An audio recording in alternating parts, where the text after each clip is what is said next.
avez eu à faire sur le terrain en tant que journaliste.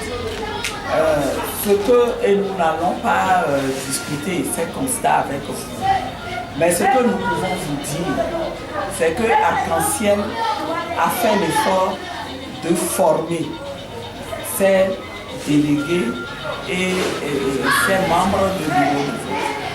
Des formations ont eu lieu ici même dans cette salle pour les gens de la commune de Lomé et d'Atapamé et de manière décentralisée pour les autres. Bon, aucune œuvre n'est parfaite, mais n'oubliez pas le contexte dans lequel nous travaillons. Je ne suis pas étonné si vous me dites que les représentants du NIR semblent plus dégourdis. En fait, c'est de l'arrogance politique qu'on leur a communiqué. Sont des enseignants qu'on oblige à rester là-bas et qui sont astreints à un devoir de résultat par rapport à des consignes très claires qu'on leur donne. Tout cela est à placer au titre du déficit démocratique que nous avons dans notre pays et dans cette préfecture. Sinon, Arc-en-Ciel a eu à faire ce qu'elle a pu. Et nous avons placé des coordonnateurs, des gens qui ont sillonné autant que possible les bureaux de vote. Nous avons des délégués qui nous ont rendu compte, ici dans la commune d'Atapamé et à l'intérieur, qui nous appelaient au fur et à mesure qu'ils avaient des problèmes et qui nous signalaient des problèmes. Et je peux vous dire que Amadou a menacé. Même un de nos coordonnateurs lui a dit, vous petit comme ça, vous êtes en train de m'embêter. Et le jeune ne s'est pas laissé intimider. Il lui a répondu du temps au temps qu'il lui a dit, je fais mon travail. Et j'ai moi aussi le devoir de rendre compte de ce qu'on m'a demandé de faire. Demandez-lui s'il n'a pas essayé d'intimider un jeune de la sorte. Est-ce que c'est normal? Un candidat de ce niveau doit pouvoir se respecter et donner les faits. Voilà. Maintenant, il y a une question qui concerne des urnes qui n'auraient pas été scellées.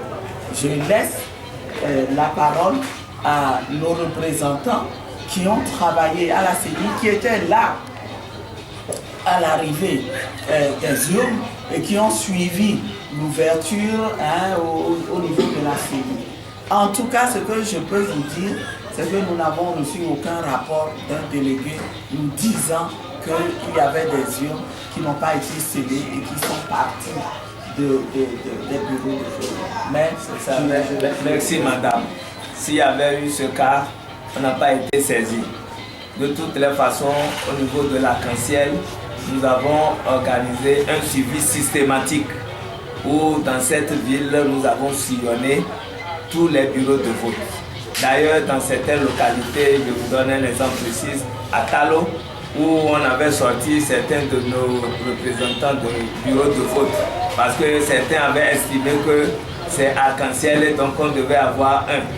Et nous sommes allés leur expliquer que nous sommes Arc-en-Ciel, mais les tests nous permettent d'avoir 2 membres dans les bureaux de vote, au titre de CAR et de CDPA. On leur a expliqué, ils ont compris, on a intégré tous ceux-là qui étaient restés dehors. Maintenant, signaler ces urnes qui n'ont pas été, c'est ici que nous l'apprenons. Si on avait été saisi, on allait réagir aussi comme nous l'avons fait pour ces problèmes qui nous ont été saisis. Nous avons délégué une équipe qui était à la CENI pour la compilation des résultats. Et nous avons reçu aussi les PV, les procès-verbaux de nos représentants dans les bureaux de vote. À l'heure où nous vous parlons, nous continuons de comparer les résultats que nous avons reçus de la CENI, que nous avons l'équipe que nous avons mise en place et qui a recueilli tous les résultats et les PV. C'est pourquoi tout à l'heure, madame vous dit, nous continuons nos investigations et nous avons reçu les résultats de la CELI. Nous sommes en train de comparer tous ces résultats et voir là où il y a il ne va pas des irrégularités pour pouvoir rebondir à la fin rassembler tous les éléments et si possible faire des recours. Donc pour le moment, voilà le constat que nous pouvons faire sur les questions que vous avez posées.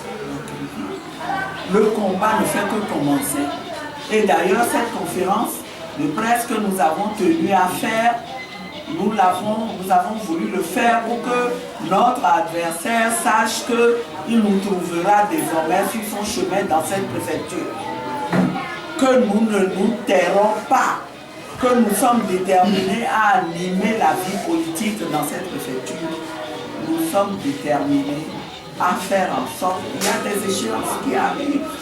Nous sortirons ce peuple des griffes de ce régime qui le martyrise. Pour nous, c'est très clair. Nous restons déterminés. Voilà.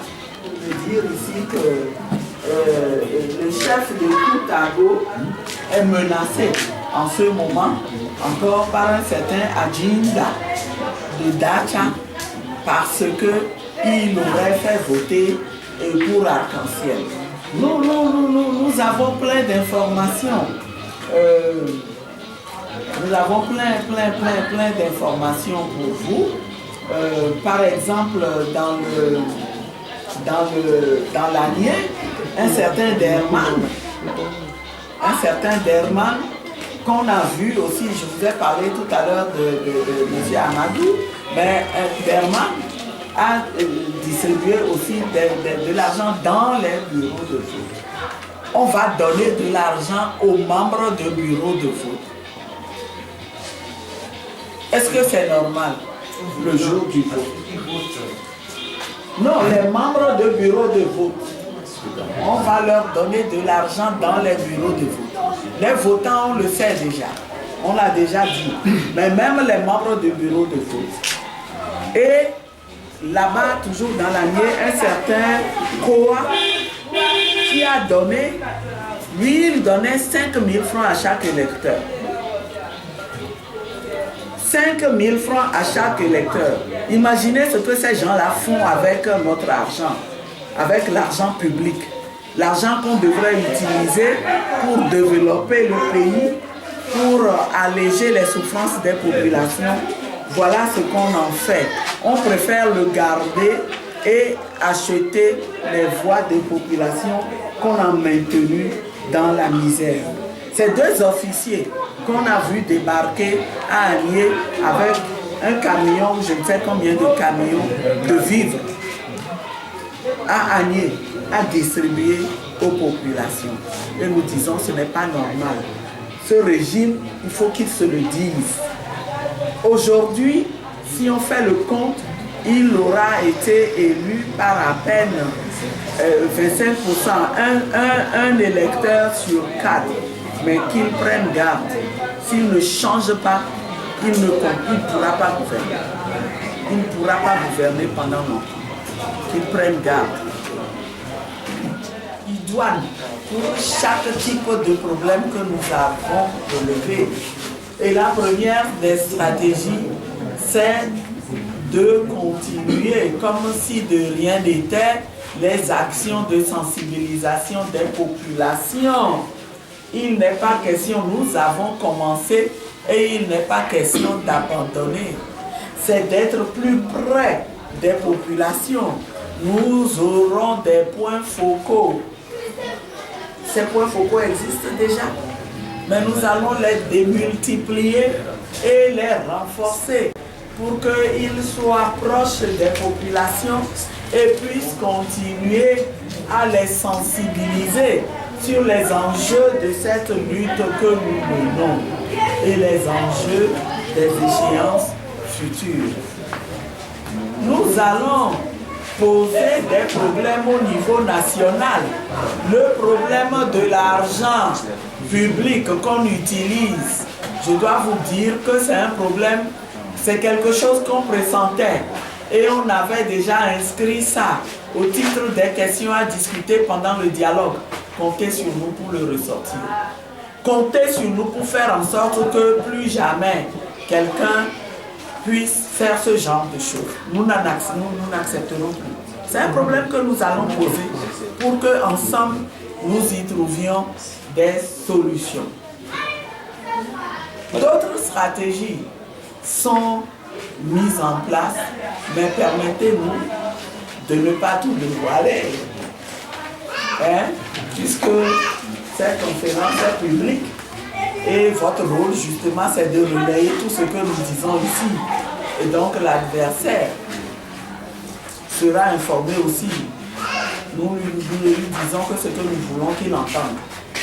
Et que nous ne voulons pas qu'il entende là, nous le gardons pour nous.